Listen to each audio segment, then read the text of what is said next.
Go to work, 'cause I'm tripping. Gotta work on myself, 'cause I'm falling apart. Please wake me up, 'cause I'm slipping. Can't fight this feeling off no more. But I'm not going to give up and fall. Rise above it all, meet all my challenges and search for my strength. I defeat them all, I'm never ever gonna hide no more. I come to love myself again, yeah. For all the things I didn't know, the pain, the hurt, I let it go. I start to believe in myself and life will be sweet again, so sweet again.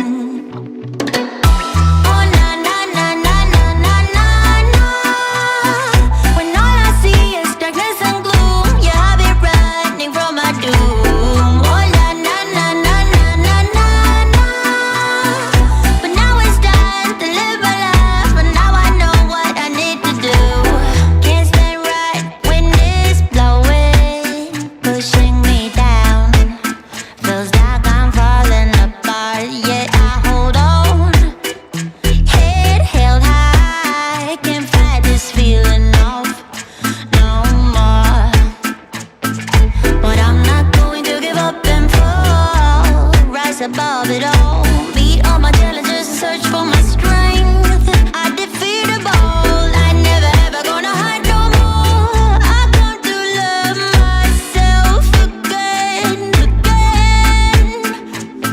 For all the things I didn't know, the pain, the hurt, I let it go, let it go.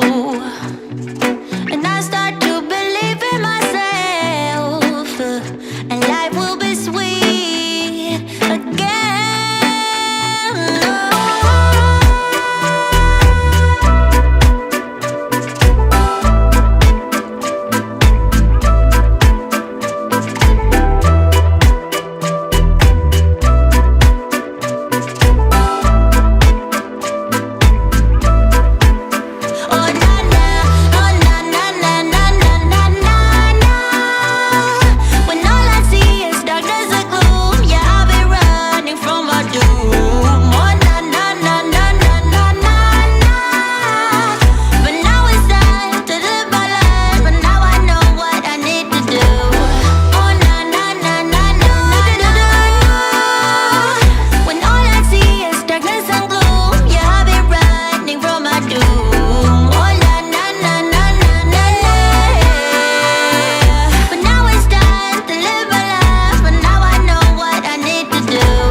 Man, I can't believe I just hit that button. Talk about killing the vibe. Holy crap, guys. I'm just ruining everything. I tell you, the muted should be muted now. Rockfin wasn't going. All of my electrical stuff fried out this morning where actually it was good news really. It was just the power supply. You should be able to hear me now. Damn. Oh, it's probably good that happened because if people are watching this show, it's probably only because there's some like authenticity resonance going on. And man, I am just feeling it. I am so fucking down, and I should just shut up and move on, and because that would be authentic too. Moving on when you're down is definitely an authentic move. I don't disagree, but it's just like fuck. I've just been eaten alive. I think I overdid it on the published grade of the books bag. It's like I spent too many calories. I wanted to get all caught up for the sacrifice Aztec sacrifice shows today, and I didn't do it. God, I slept like 16 hours yesterday, and then like 13 hours the day before, and yesterday I got up. I was sick all night too. It's weird. It's like I slept 16 hours and I had time to get up and be sick. So, and then a bear, which I freaking love these bears. But when the bear climbs 3 stories, like where I fell off the deck, the bear's like scaling that deck now. And poor guy, he's like, I'm pretty sure there's a woodpecker suet thing up there, says the bear. And so part of the interruption was that little guy, poor little guy, he's like trying to eat the suet feeder with the metal, right? It's got like a metal cage, right? And of course, it's no problem at all. He can go right through it, which is like just freaking me out. I'm just like, no, no, no, no, no, no, no. So I'm like making him apple cobbler and shit like last night, just like, which is actually fun. I got no qualms making stuff for the critters, but man, maybe I shouldn't have even done the show today. I don't know. It's been so long since I've done the shows, and anyway, I'm sorry about that screw up. Welcome to today's show. I still don't even know how my finger did that. Actually, I know how it did, because this has nothing to do with fingers. This is about energy, my friends. This is about energy. It has nothing to do with fingers, right? It's all about energy. And sometimes that's just the way it comes out sometimes. Hey, Angela. Let's see. I just suspended my account and I don't only read. Yeah, that sucks, Chris. Yeah, no one can tag me in Instagram. And they go out of their way to let me know, and I appreciate it, but I wish that you guys wouldn't even. I feel sorry for those people, because they seem to be under the impression that Instagram would never do that. And it's like, dude, that's Facebook. That's all it is. And I came on Facebook one day and they said I was in a relationship with someone. Facebook was just like, yeah, sure, why not? Someone else said I'm in a relationship with James True, and they're like, sure, why not? Oh, but James, everything he's saying is like suspect, and none of us should trust anything that James is saying. So I'm going to put all these tags down here, but he's totally in a relationship. That's a long time ago. But that was actually my final straw with Facebook. I was just like, this platform is just so hypocritical. And, which, we all are. We all are. I've been about this technology of lying. In fact, that would be a pretty decent book, if my books would sell. That's another thing. Oh God, when you look up the amount of hours you put into a book, and then you look at the sales, it's always just like, fuck, really? But I know that you guys are like my best. See, I should not be on a show today. I'm in a shitty mood. I shouldn't be here. I'm also still kind of reeling and pissed about other stuff. There's just all kinds of stuff going on. That's what it is. But happy Hallows Eve. I really do mean that. This was the time when actual saints would like wander around and put on masks and seek their revenge. People were so into the pious bullshit that we had to invent a day where saints could fucking just wail on poor people and just fucking go just balls deep in the evil on one day. And that was okay. That still made them a saint, because they were wearing, check this out, a mask. They were wearing a mask. The mask absolved them of their morality. And we call that Halloween. And when you think about what we've been doing a year, it kind of makes you wonder if people, when they're going to put on their mask at Halloween, they're kind of like, this doesn't feel different at all. Like, this is completely what I've been doing anyway, right? Did I hit the live button on Rockfin? It says go live. Good morning. Hey, Cody. Cody's all alone over there. Good morning, Cody. Good to have you. Thanks for being here. So yeah, all systems seem to be operational.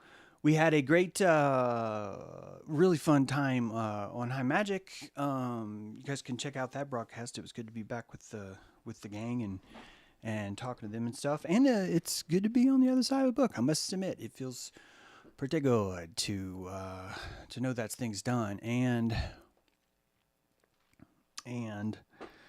oh man, I don't know why I'm even thinking this right now. But I really don't say it, James. Don't say it. Don't say it. I really, if you say it, James, you're gonna have to do it. Oh, I really think I need to write the Eye of Ra book. Uh,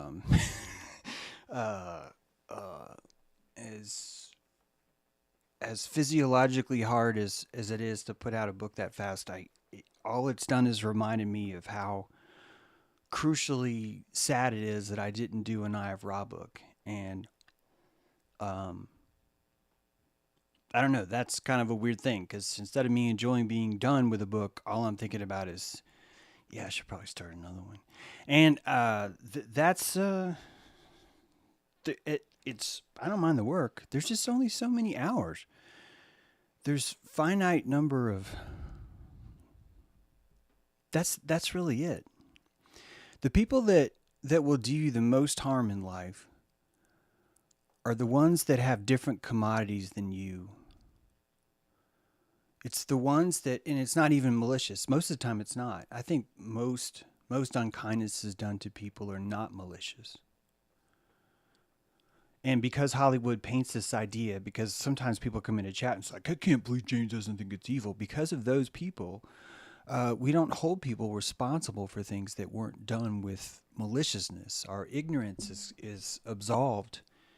The energy that we actually send, is what I'm trying to say, has this absolution as long as you can prove that you didn't consciously do it. That if you can present the face that you didn't consciously do something, you become absolved of it, which I think is what makes this place a kiddie pool where we're just drinking each other's urine. Because if we lower the bar that much, we end up drinking yellow water. And, you know, this is a weird analogy because there's literally a urine therapy thing now. And so I probably should come up with a different analogy, but fuck, man, how do you even come up with a different analogy? I don't know. We are resulting to all magic, right? We are reaching into the deep, deep bag of holding and finding the magic that whatever's left. I'm even getting shit for telling people why not voting is actually a pretty powerful thing. And it's weird. That's the conspiracy theory, I'm told. Well, if you're telling people not to vote, James, what kind of conspiracy theory is that? You're trying to ruin our system, James. I'm telling people not to vote. And the logic is really simple. It's really simple. By you not voting, you were saying, yeah, I kind of pretty much know it's bullshit, and I'm not gonna pretend that it isn't anymore. And it's like, oh, but you're losing all your power. But how? How do you have power by choosing blue or red? What? How is that power? And unless you're in Ohio, are you seriously thinking that you're like, even if you take it all as legit in face value, if every single part of voting is legitimate, unless you live in Ohio, did you know that your vote actually hasn't mattered in the last 4 elections? I think it's 4. That the way that system is set up is that that's just what happens by the time it gets to North Carolina, which is not even at the end of the line. I'm in North Carolina. It's already been determined. But we're insisting that it's the conspiracy theory to doubt that. To sit there and question the very system itself. But think about it. If no one voted, the groupthink would be, well, I haven't voted for federal in like years. I don't actually know if you guys are valid. Or what do you mean? You want me to pay taxes so we can go kill people overseas and then elect only the veterans that lived? so that they can go to more wars. Who here agreed to that? And when you're in a town where no one votes in that way, you're in a town of sovereign individuals, people that don't have a federal government. And this is a conspiracy theory? This is me hurting the system? This is me not helping? And what happens is people see that idea and all of a sudden they realize, well, fuck, man. So you're saying that if I vote, I'm like contributing to the system? I'm like, yeah. So, but I wanted a sticker.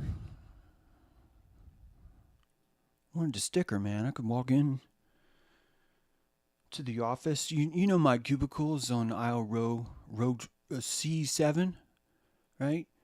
And you know how I always joke about that? Because whenever we do a group spreadsheet, I always change the color of C7 because it's my cubicle to that like lime watermelon green color. And everyone in the office thinks that I'm just like really with it. Yeah, well, I take all my I voted stickers and I put them in my cubicle on the wall, right?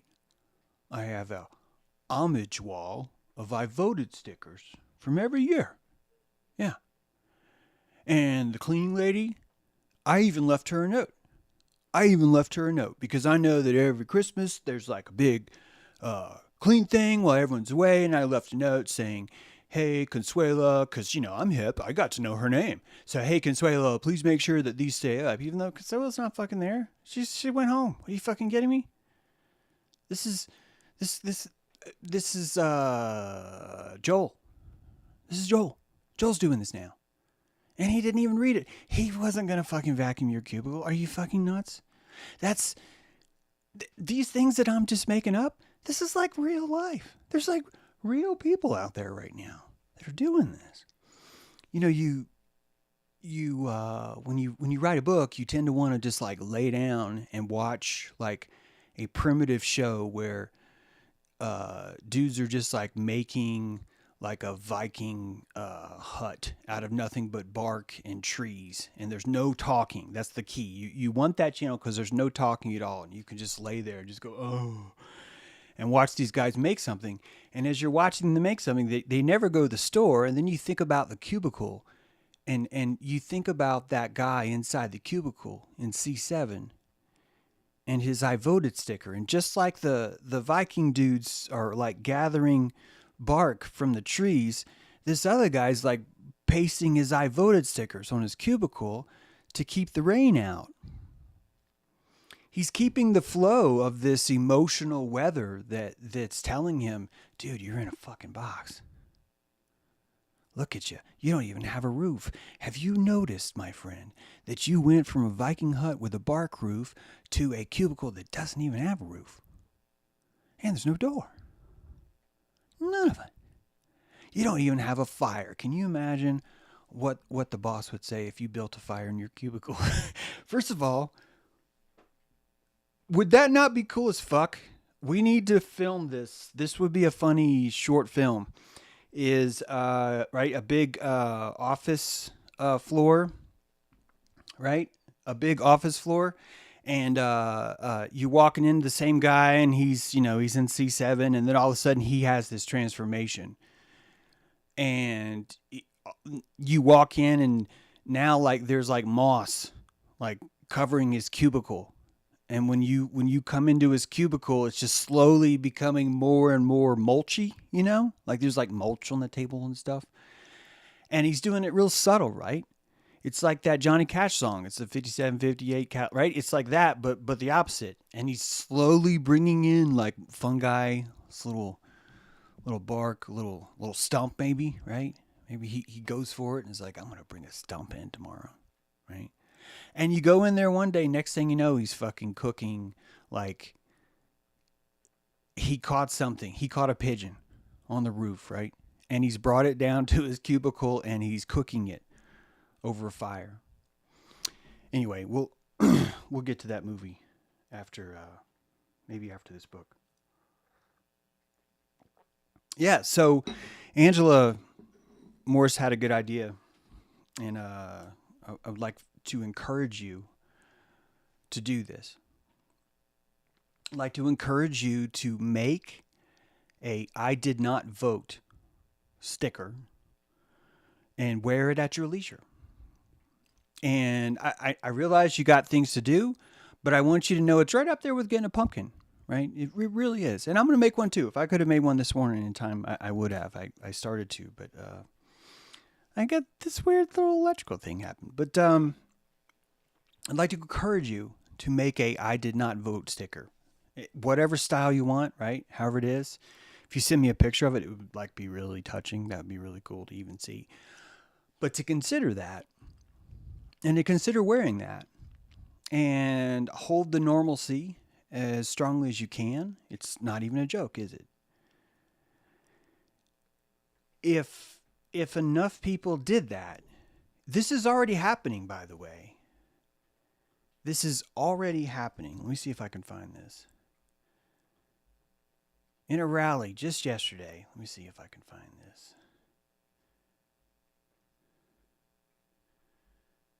It was some dude in I bet you it's under this other thing here. This it's already happening. The craziness that you see in politics. You do understand that the reason why Nancy Pelosi's husband got caught with like a male prostitute, and the male prostitute's like was like, "Hey man, you didn't give me my money or whatever." You might at first, if you're new to politics, you might see that and go, "Oh, what a stunningly tragic accident! Oh my goodness, wow, someone's gonna get it now. Someone's gonna be exposed right now." And I get how that's a thought, right? Like I totally get how that would be something that you might think, but that's not actually what's happening. When the government loses validity, it has no choice but to switch over to salaciousness. The only authority the government actually has is attention. It really is. And you see this all the time in a free market economy. What I mean is maybe I've ever been in a concert and one guy gets up and starts yelling because he wants the crowd to do something or whatever. You're watching a free range negotiation take place. And that person is completely at the power of the people. The people hold the power. And really all their power is not in whether they agree or disagree with the person. This is really important. It has nothing to do with that. It only has to do with attention. That if you were to stare at that guy and say, "Well, we're not going to do a wave because I disagree with you, and wave is a sign of white supremacy," or whatever the reason is, that is voting. That is saying you are the one who should speak to us. And I am the voice of the crowd saying, "Speak more, speak more." And it's such a simple hypnotic. It is so effective. It's amazing. It's so effective that it's not actually manipulation. This is maybe why people have a problem with maybe with sort of my bend on stuff, but the people aren't being manipulated. You don't get to go to the concert and blame the guy that says, "Hey everybody, we should like totally like turn our underwear inside out and like wear it on our head." You don't get to blame that guy. I know how nice and easy and fun it is to think about a world where we would get to blame that guy, where we would get to say, "You're the Alex Jones who told me this was fake. And so therefore it's you. You're the one who's the bad guy." And that's what we have now. We have this kind of world. But Alex is actually not someone who's really even necessarily, we don't know if Alex is even morally wronged. Isn't that strange? We don't actually know, and we will never know. We will never know because there is no way that you can physically open up someone's brain and look at these stored potassium deposits that are routed probably through their kidneys and pulled up through their thalamus, but only when you're thinking about it, so that you would know if Alex is actually believes this or if he's pretending to believe it. You'll never know that. But if we judged everyone on their behavior instead of on what they were conscious of or not conscious of, then you would find yourself liable for your life. Your life force would become something that you are liable for. Having this system where we find blame based on who was conscious is actually a system where we're punishing anyone who's trying to wake up. Do you see what I mean? We're punishing them. Because anyone who chooses to be more conscious would therefore have to take on more responsibility as a result. And I'm all for that because ultimately it will lead us there. But we do end in this game of whack-a-mole where the person who is trying to stand up is the one that's hit, not the other way around. If we were to flip this script and to hold each other responsible for those things, the whack-a-mole would turn into a bump you on the ass. Get out of the hole, right? It would turn into a completely different game. Did I just lose half the audience because of the urine therapy comment? Is that really what's happening? Because it's probably fair. You know, I've joked around about that before. And, that's fuck, man. If I was more concerned, if I had more control over my tongue,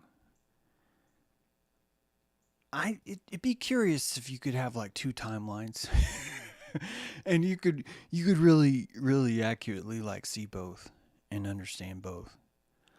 But the thing is that even when I come down to it, I don't want to be the guy that's trying to pretend like my cubicle is some Viking fort, right? I don't want the I voted mural to have any kind of bearing in my life. And I would love to vote. I wanted to be a politician when I was younger. I just believed in the system was what it was. I really believed in the system. I just thought it'd be cool as fuck. I remember going, yeah, I'll just be the guy that says, hey, why don't we just not pay taxes? This is stupid. I remember that being very young. And I remember just thinking brilliantly, I can't believe no one's thought of this. People are going to love me. This idea, it's going to go really far. I really thought that this would be so constructive and that this whole thing would happen, right? And it still might. It still might. Actually, I think it will. It's more a matter of when. And I not really confident that it'll be in my lifetime. Just not. I mean, I'm in my 50s. It's okay. There's a lot of things I won't see in this life. And it's not even that you have to. It's I see a lot more of this world without actually looking at it. I'm kind of probably have better vision just by simulating the world, which you could say, well, that just means you're anti-zetetic. But actually, no. Simulation is a kind of sensation, isn't it? If you were to pull up the plasma of something and have that idea and say, this is what I think would be here. This is how I think this wall, I'm pretty sure that this wall right here is going to have some vertical beams, probably out of wood. And in between those beams, there's going to be some like bright pink insulation with like a brown papery substance, maybe. Judging by the rest of the house, I'm going to say the insulation is probably there. And that right here, there's probably going to be a wire. Right here, right underneath this plug, there's probably going to be a wire. Now, if you were the budding zetetic, you might say, well, none of that is really rendering your reality. And there was a time when I might have thought that too. Zetetics is a branch of thought. And no one's really talking about that, right? No one's really like building the vocabulary of how that goes. But I in my Zetetic 101, maybe I'm in 202, maybe I'm in 303. Hey, maybe I'm in 303, Esoteric 303. It doesn't matter because the key is not to worry about if you think that you're sensing something correctly and you find out you're not. The key is to always know that I could be sensing this wrong, and that if someone was to suddenly come in and present something totally different, I'm not going to freak the fuck out. And why would I not freak out? Because I'm not going to build an entire foundation on top of it. That's all. Or if I'm going to make it as portable as possible. You can do that, you know. You can build your ideas where the foundation is unclear. But you know, if that foundation that you do find, wherever it is, has this and this and this for it, you'll know what you find. So you can see through the wall. This is what I'm saying. I exotically can see through the wall. And with a few pushes of the wall, right, you get a feel for, oh yeah, there's a stud in there. There's right there. I'm going to guess the stud is right there. And you really don't know, do you? You don't really know, but you can't really live in a life where you would have to tear apart every wall just before you think about, well, how many studs are probably in this wall, right? It's probably a more advanced technique. Well, it is. You're dealing with concepts. We're dealing with things that constructs. We found a long time ago that this world has portals and bubbles in it. And those bubbles are at the opening of a flower. There's like a portal. And that portal is only visible through my imagination. I go up to the flower and I sense that flower, and my presence and my witness opens this portal. And that portal's not there for everyone else. The bumblebee, hey, he's got his own portal. It's probably badass as fuck. I'm not even dissing his portal, but he's not going to see the portal we see at that flower. It's the objective dinosaur that will insist, therefore, your experience isn't real. But it is real. It's more real than a cubicle, right? In fact, even the cubicle itself, what is a cubicle but a place where employees go to daydream? It is a living artificial reality box. And when you go into that cubicle, you're entering in a state where it's like, I'm agreeing to be here. And I'm agreeing to be here because I've created this construct and this construct and this construct and this construct. And I'm able to pull resources from this place, right? You're able to, which is why you're there. It's not even necessarily bad. I'm not here to say that everyone should be out building a Viking hut. I bet there's a lot of fucking bugs. I bet you there's a lot of bugs out there. I bet there are like zero fine tools for writing. You know, there's probably no paint. There's all kinds of stuff aren't there. So, what am I even talking about, right? Oh, I was trying to show you this. Let's see. Do I know how to do this? Is this even possible on this computer? I think I'd have to do it on the other computer. But if that thing... Amy would have to switch to that. Yeah, Viking hut would be cool. What would be even better is just to have the land to have the Viking hut. And then you can pull it down, take it to boss. Love the book. Found a YouTube channel that describes Ka and Plasma Versadoka. Right on. Yeah, Ka and Ba. Ka. Ka. Right? When you were born, your root has to go somewhere. The lotus is two things. The hieroglyph for scepter is a lotus. Isn't that interesting? That Egypt saw the scepter as the same hieroglyph as the lotus. The lotus has the root at the bottom and the flower at the top, right? So the hieroglyph has that same kind of concept of the scepter. And as you'll find out in the book, the scepter, cane, what is cane? Cane is a scepter. The scepter is a cane. A cane is a royal standing that one has, okay? A royal standing, all right? So what you find out in the book is that Cain is wasit, Egyptian word for scepter. And that the city of Karnak originally, before it was named Thebes, right? The Greeks named it Thebes. So you had Karnak, Thebes, and before that it was Wasit. And that city celebrates on a barge, set up a barge, Adam and Eve float down the Nile to the Luxor. They float down, Adam and Eve. They pick up this barge, they walk it into the temple of man. And the child of Adam and Eve is Wasit, Cain, scepter. And the entire story of Cain and Abel is an Egyptian story of Osiris and Set and Horus. And when you see just how clearly this is laid out, which I hope my book conveys that to you, you instantly know where literally every piece of that beautiful Bible comes from. And you now know why the pyramids aren't mentioned in the Bible.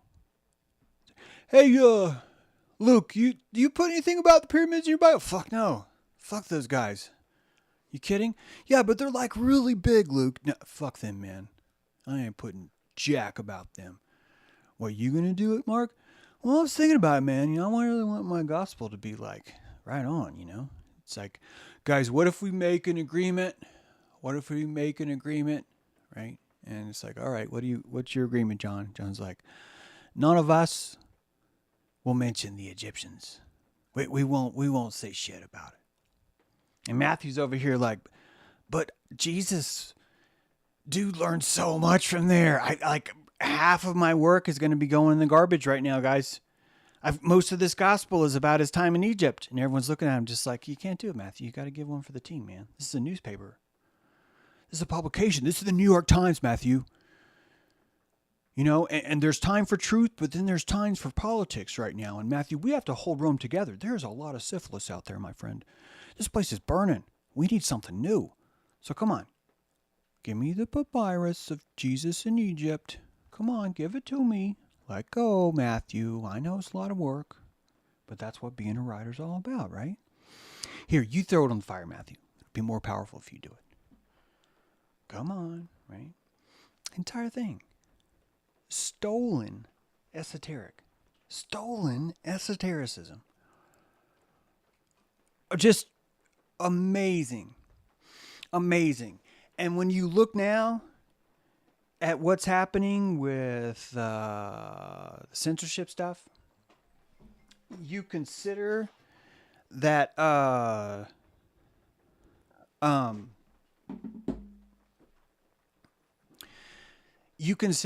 not only is the censorship stuff happening, but that the very group that actually perpetrated this esoteric theft is the very people you're not allowed to criticize right now.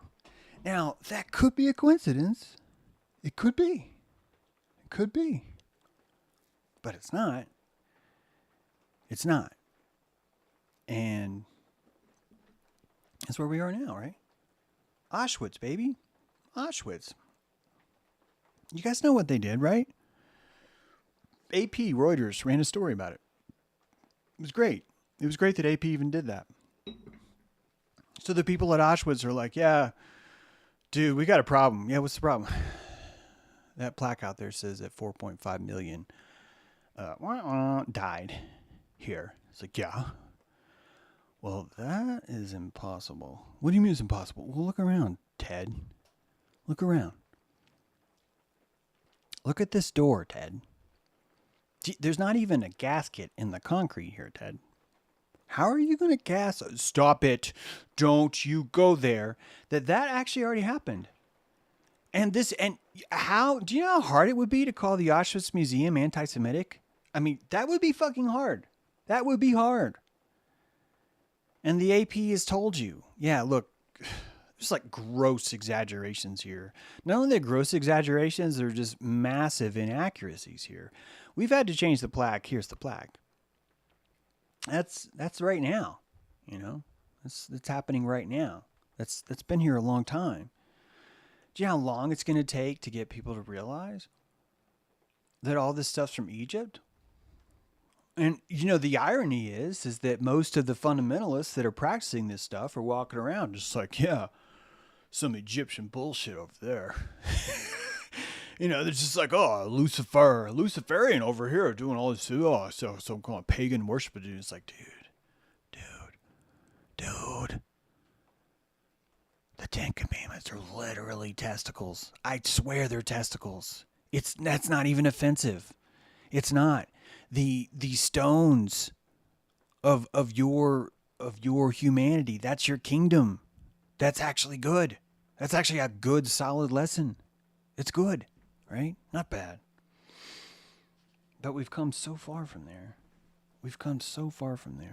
Is anybody going to make a I did not vote sticker?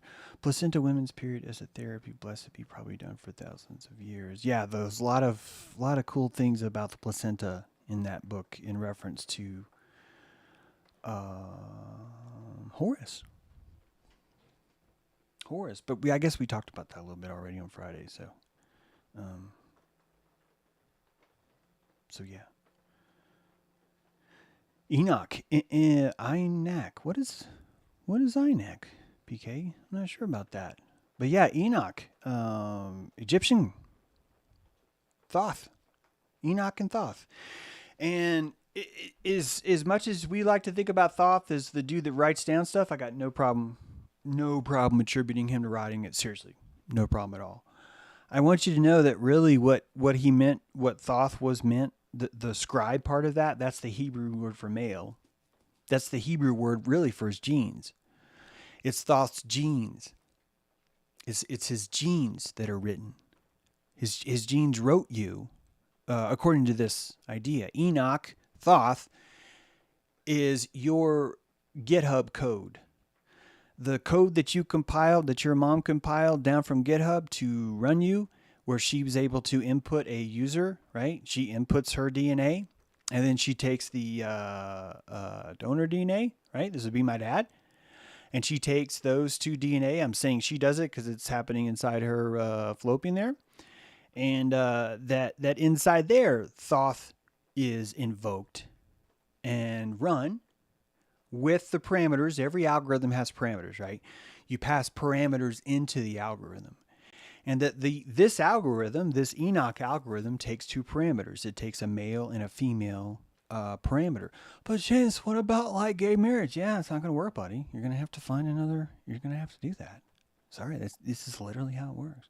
What about hermaphrodite? Yeah, you can totally do that. 2 hermaphrodites, 1 hermaphrodite, 1.5 hermaphrodites. That's kind of why people a long time ago were like, hey, you're a hermaphrodite. You're like special or something, right? Now it's like, hey, you're a hermaphrodite. Let's fucking burn you. That's what literally happens all the time. It's All Saints, guys. All Saints Day. The day that saints go out and avenge how nice they've had to be all year. And we're calling them saints. And all of them were tortured. All of them. All of them were like, well, I was flayed and then burned on the cross. Only after I was chopped in half, but only before I watched my children drown. That is not going to make a very compassionate saint. That would actually make the opposite. You got a lot of trauma to deal with, right? Now, if he claimed that trauma and dealt with that trauma, but if you really claimed that trauma, why would he stay employed in the church? You just think he'd probably need to get away and just sort of, reevaluate his decisions. Rethink these things. We came from this world of slavery, and we're walking around pretending, yeah, none of us wanted to be slaves. It was just that one slave guy that tricked us all. He's like, hey, put on this metal collar. And we're like, no, that looks like a trap. It's not a trap. Are you sure? Yeah, totally. I swear to God. Like, oh, okay. That's what our history says. I can't even debate you. Remember that Skeptico guy? That Alex guy? It's like, yeah, let's have a conversation. And so we're having a conversation.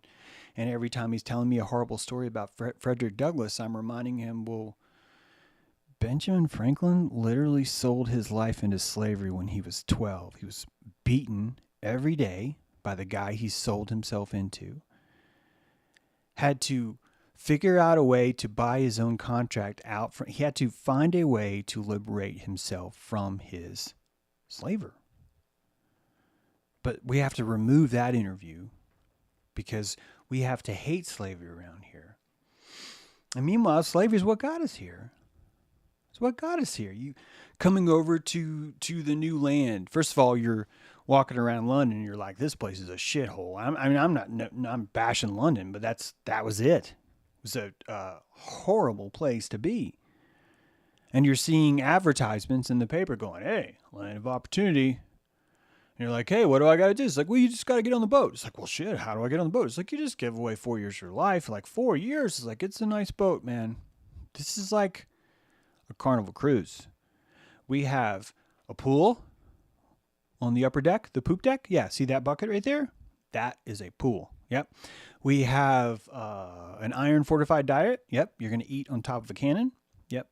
The same space that we tell you that slave ships have for slaves. Remember that? You'd see that as a kid. You're like, and each person only had like a cot size area where they were confined the whole time. And it's like, yeah, that's called being a fucking sailor. Like that's every single person who's ever been on a ship. That is their accommodations. That's what it's like. That's what it's like. And it was so shitty in London. People were like, yeah, I'll do that. Not only will I get on this boat, but I will promise that whoever's on shore, even though I don't know them, gets to be in charge of me for 4 years. But they have to feed me. They have to clothe me. And I get to blame them for all of my misgivings. I get to blame them. I get to eat the gruel next to the dog and say, well, this isn't me. It's my owner. And if he was a more righteous person, if I could vote for my owner, it would fix all of these problems right now. It would fix them all. And there you go. That's how we got here. And what's the first thing they did when we got here? Hey, there's like a lot of people that have like a lot of angst, and we've just put them in a wilderness setting. And what's even worse is that there's like a giant million in numbers sized population that already exists there. And those people are like really influential. They have like a lot of charisma. Our people are joining their people in droves, and this is really getting to be a problem because when we come over to harvest these humans that we planted in this new land, it's going to be expensive. So what do? No problem. We're going to throw a civil war. Well, we can do that? Yeah, we can do that. Why have I not thought of that? Because you're not king, Billy. I'm the king. We're going to throw a civil war. All right? Here's how we're going to do it. You're going to go over to New York, and you're going to go ahead and start up some regiments. You know, make them private clubs in New York. You're going to promise everyone who joins the private club, you're going to give them new boots. You're going to give them a gun. You're going to give them a badge. Really? Yeah. And all they have to do is parade. That's all they have to do. All they have to do is parade through the street once a week. That's it. That's it. That's all they have to do. And this is going to start a civil war? Yeah, this is definitely going to start a civil war, Billy. This is going to start a really cool civil war. And it did. It did. And do you know what took the North's mind off their own slavery? All the indentured contracts. Ben Franklin didn't actually liberate himself when he was 12. He was able to convince someone else to buy his contract to enslave him instead of this other person. Yesterday, someone tried to tell me, James, you're just really fucked up, irresponsible, telling people that you can connect to nature over your phone. Don't you understand that 150 years ago, all of us were free? And it's like, no, dude, 150 years ago, we weren't free. 150 years ago, if you grew your hair out too long, you were considered a wildling. 150 years ago, we were literally, that was not a story. We were sewing scarlet letters on people, right? We were burning ladies that knew too much about roots.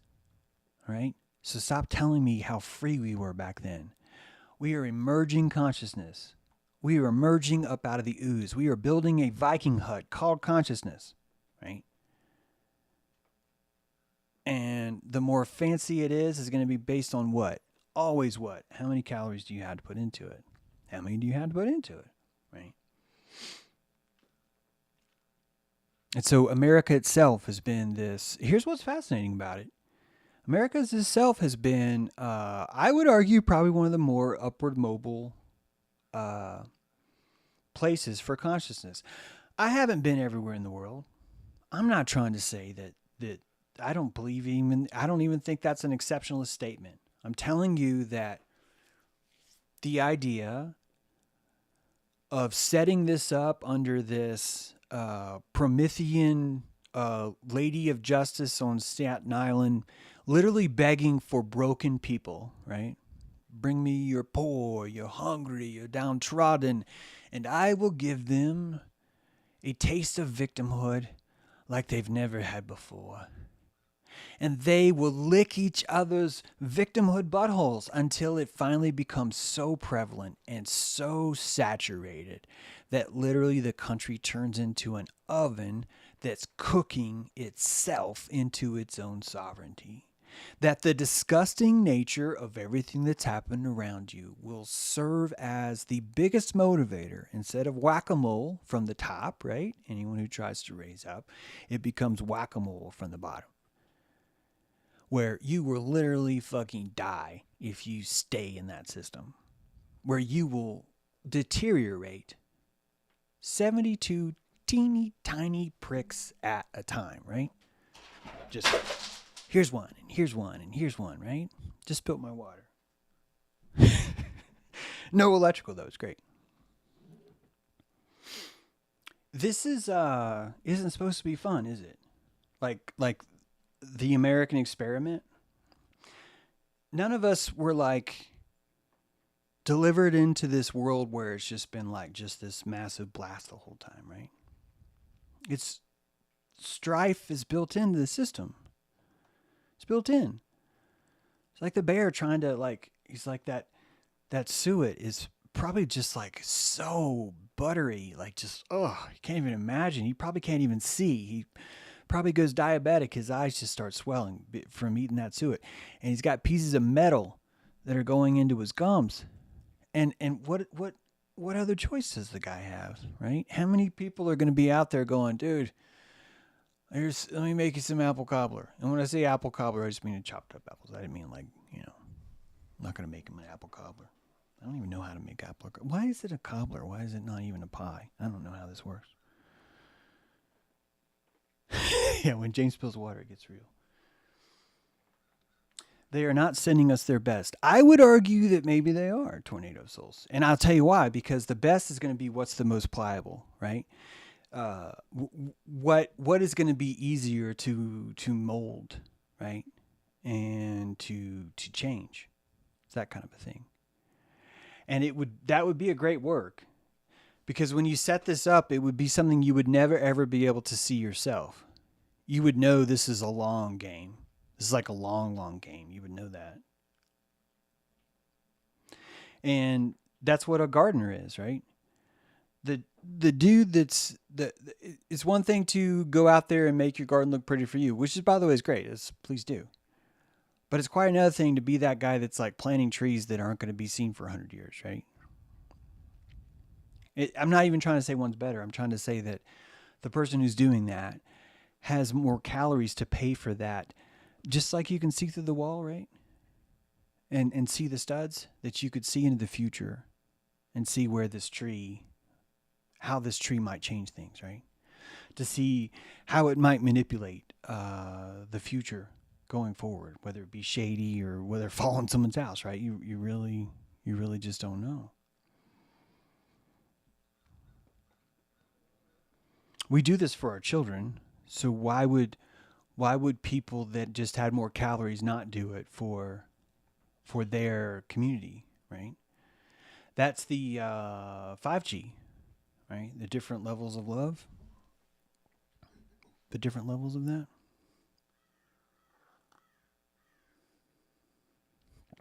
Because cobblers and crumbles are better than a pie. There you go.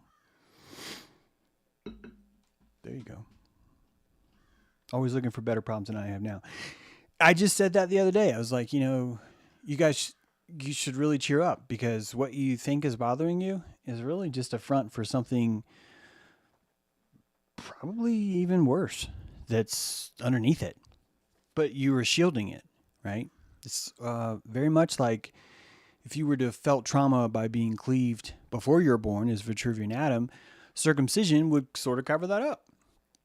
And it'd be like, well, it's not like I was like completely cleaved in half. I just had a little bit of the end cut off. These are different things, but they're kind of addressing the same thing, right? So it's kind of like that. This has been the show today. Is this acceptable sometimes? Or do you want me to prepare a show each time? Let me know. Let me know. Because when I prepare a show, it takes me like 3 days. And I still want to prepare shows. I do. But I got to figure out what to do here. I got to figure out what to do. We all have to figure out what to do, right? So, yeah, let me know. Good to see you, Riff. Well, thank you, Tornado. But yeah, that's good to know. Because if not, I have no problem waiting and just keeping my flow state to myself, and waiting for a show. I really don't. But I'm just always torn about which one I should do and which one not, But I figured I'd try it today and we'll see. And I can't wait to show you this sacrifice stuff. I wish I could tell you that, but before and during the killing, priests and audiences gathered in the plaza below, stabbed, pierced, and bled themselves as auto-sacrifice. Do you understand?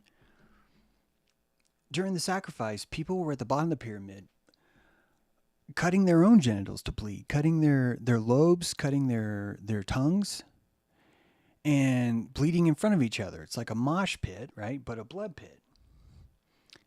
I want us to think about what the psychology is there.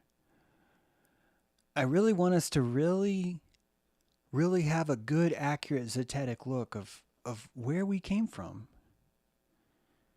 With no shame. Just with pure, zetetic eyes, just looking at it. Going, why were we doing that?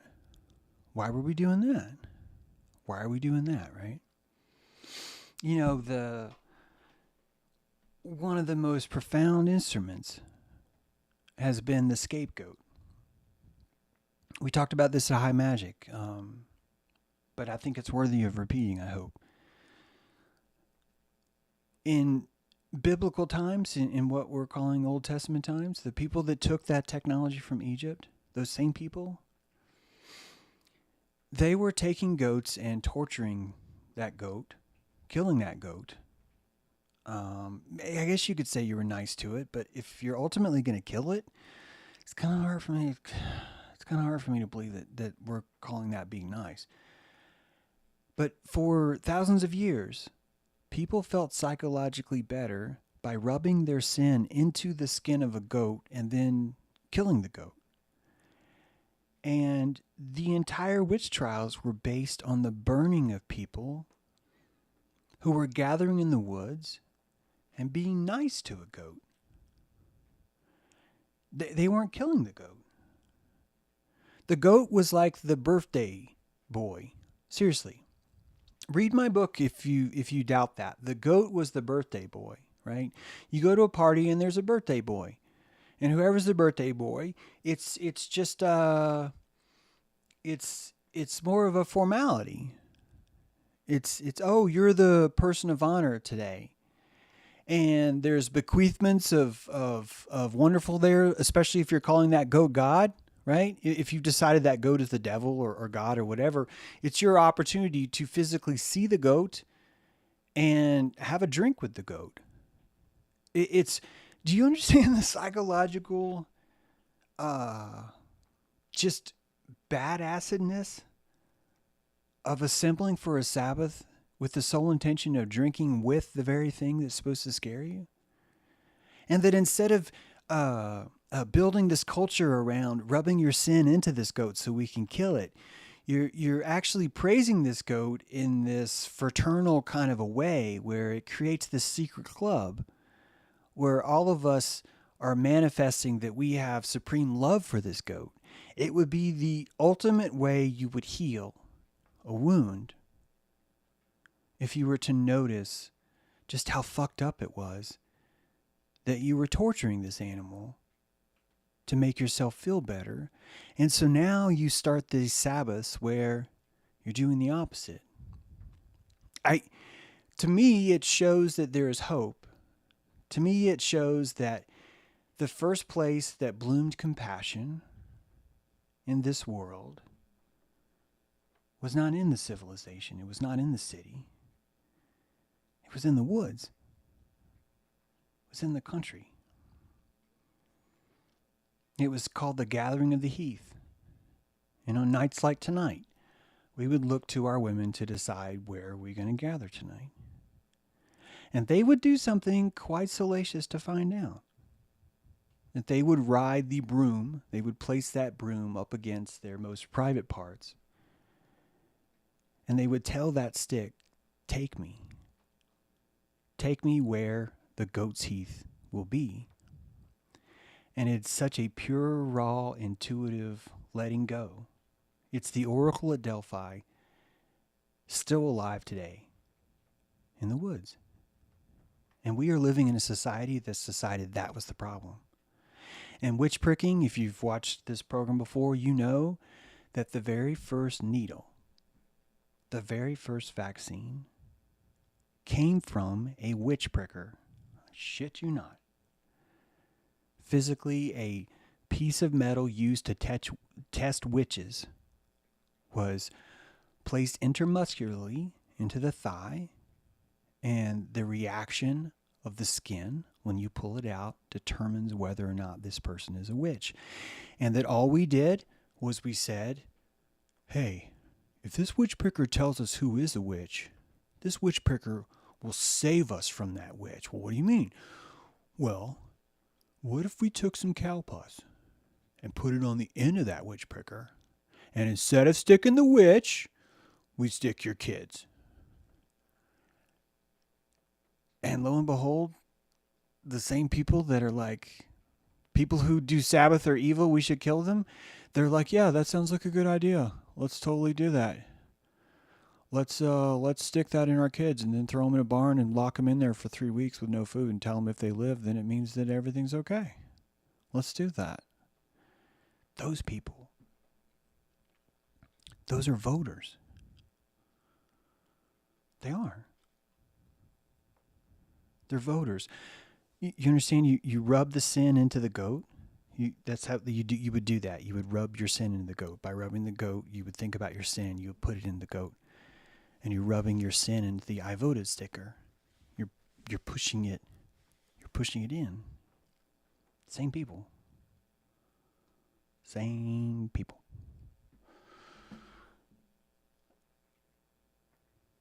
I'm going to sign off now. Hope you guys had a great day.